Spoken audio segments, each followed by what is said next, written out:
अपने गुरु की सेवा कर ले, वही हृदय पट खोले, तेरा रोम रोम हर ले। हर में समा जा, हर ही हो जा।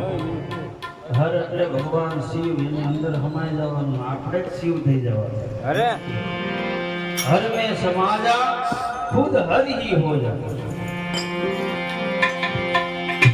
ज्ञान की चादर जब तू ओढ़े, तब तू हर का होवे, फिर तेरा रोम रोम हर होवे।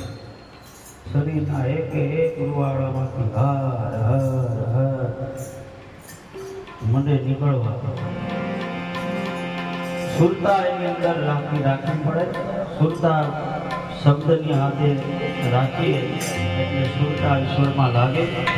પણ ભજન મહાપુરુષોએ એવા શબ્દ આપણને ટકોરા માર્યા છે અને આપણને હાથો રસ્તો બતાવ્યો। જેને જેને જેવો જેવો અનુભવ થયો એવી એવી એને આપણને વાતો ભજનની અંદર કીધી।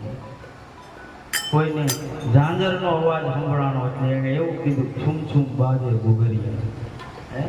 કોઈને જંતર સંભળાણો તો કે જંતર વાગે રૂડું જંતર વાગે। દે ખંડા કોઈ આદલમાં